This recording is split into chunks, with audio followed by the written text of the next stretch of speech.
we're back in my home kitchen where I'm going to teach you how I make my chicken soup, okay? Just plain old chicken, good for you. It's that kind of weather, chicken soup, okay? You can add noodles to this if you'd like, and you can make this some chicken noodle soup, all right? We're going to start out with putting a couple of tablespoons of olive oil into the pan. Swirl that around. We're going to go ahead and put in our finely chopped garlic. We're going to go ahead and throw in about a half of a leek. Okay, now here we just have our onions, the carrots, and the celery. That's a whole red onion. That's 5 whole carrots and about 7 whole stalks of celery. Add some red, yellow, and orange sweet peppers. Chopped. And we're going to toss that in. Pink Himalayan salt, just a little bit. And I think it needs a little more olive oil, so we're going to cover that just a little bit more. Now here I've got some chopped parsley. I'm going to set this aside. I'm not going to add this until last. Doing its thing, I just want to show you here that I have 3 large, and they were very large, chicken breasts. And you can see here that I have them cut really, really fine. I'll go ahead and show you and wash my hands again. Just to show you the size of the dice. See that? And we will be back here in about 10 minutes. All right, let's see how things are going. Oh, looks good, making a little juice in the bottom. I'm going to go ahead and say that's the perfect stage right now to put this all into another bowl. Okay, we're just going to dump this in another bowl. Right there on that. See that? To keep it warm, I put the lid right here on that. Separated as possible. And we're going to put in a little bit of pepper. More salt than that. And a little bit of celery salt. Just a couple of pinches. Get that chicken nice and flavored. Right now we're just flavoring the chicken. Add a little color to the chicken by adding a little bit of turmeric or paprika. Turmeric's good for you as well, so that's why I've added in there. Some of my dried sage from last year's garden. We're just going to break that up just like that, and then we're going to rub it between the palms of our hands. Oh, that smells so good coming up that steam. Oh, I love rubbed sage. That was about 5 or 6 leaves. That smells good. Now here is some, get the stems out there, and here is some of my thyme from my garden. Got nothing but thyme. Okay, and that's just my French thyme. And I think I'll add just a little bit of my lemon thyme to this as well. And we're going to add some more of the spices. Don't put them away yet. We're going to spice up the broth here in just a minute as well. Right now, we're just adding flavor to the actual chicken. The nice thing about soup is you want to add layers of flavor. A little bit of marjoram.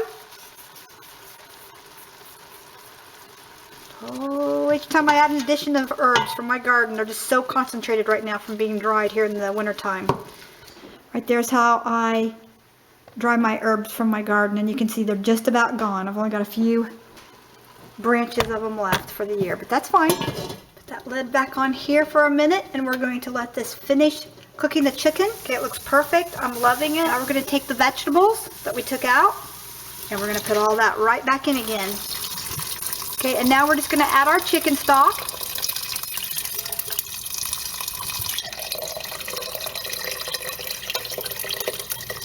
I'll go ahead and I'm going to throw in a couple of bay leaves. Don't put these over the steam because you don't want to get them wet. They're dried and you want to keep them that way. And remember to remove the bay leaf, okay? Don't forget to remove the bay leaf. I'm going to add 2 bay leaves. They're pretty good size. I'm going to add 2. Now I like fennel seed. Has a little bit of a nice flavor to it. And I'm just going to pop a couple of these fennel seeds open. Just a few. Rub them in my hand. Not much. It doesn't take much. It's just the flavor I like. You do not have to add the fennel. Torrington Farms chicken flavored broth based seasoning. So I'm going to put in about a tablespoon of that. Doesn't really need it when you've got the homemade. But if you're doing store-bought, I went ahead and added it to show you that I would add it. I would add it. And if it's store-bought, matter of fact, I'd probably add more than that. I'd probably add 2 tablespoons for store-bought. This is not salty. It is just absolutely delicious, and it's the closest thing to what I dehydrate that there is. About a teaspoon, not quite a teaspoon of celery salt. We have plenty of celery in here, and the celery and the chicken itself has salt in it. So get a couple of clean spoons, all right, because we're not going to double dip. This smells so good. We're going to crank up the heat here and see if we can't get this, bring this up to a boil. See, look at that. There's going to be a piece of chicken in almost every bite they get. I'm going to go ahead now, and I'm going to add in, parsley is so good for you. It has so many good nutrients. You season to your taste, and we'll be right back. Then we're going to take, and we're going to give this a taste test. It's hot, so be very careful. Look at the broth on that. Isn't that beautiful color?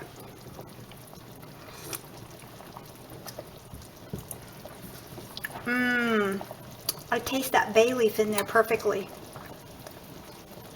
Chicken flavor. A little bit of onion. Actually, I can actually taste the carrot and celery in there too, without having even bitten into the carrot and celery. Now we don't want, we're not making stock here, so we don't want all the nutrients and everything and all the flavors coming out of the vegetables. We just want to soften up those vegetables. You know, there's nothing like a pot of soup boiling on the stove, is there, Daddy? No, it's a wonderful smell. So, and tomorrow's Friday, the start of the weekend, and I can have this for Friday for when my daughter comes, and then it'll make for a great lunch, or I can can it up. What I don't eat, I can can up. At pints, 75 minutes at 10 pounds of pressure, or quarts at 10 pounds of pressure for 90 minutes. Now, there won't be enough of this left, I doubt, to have anything to can up, but if I'm canning something else up, meat-wise, and I can slip in a quart of this in, trust me, I will.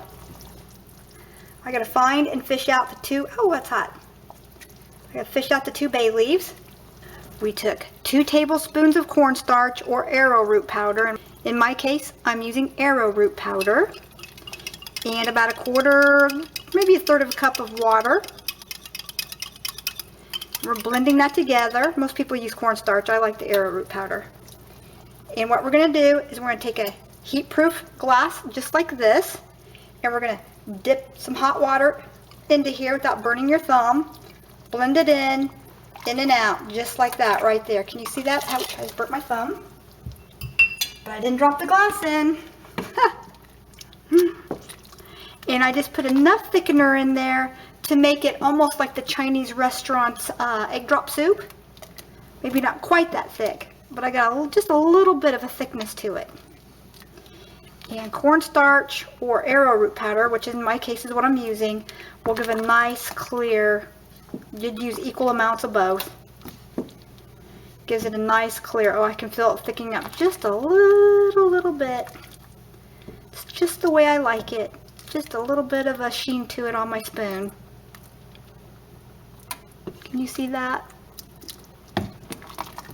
Alright, so we're going to let that bubble for 1 minute or 5. So it's almost 5.5 quarts of soup. So 5.5 quarts of soup. About what? About 90 cents a piece, approximately. I'm figuring up here in my head. So it's about 90 cents a serving. And this is homemade. You know where it came from. Alright, I hope this helps you when we're talking about, when we're talking about meal planning. This is ready. I'm going to shut off the heat. Let's put some in here. Let's see how Daddy likes it. Here we go. Get a clean spoon.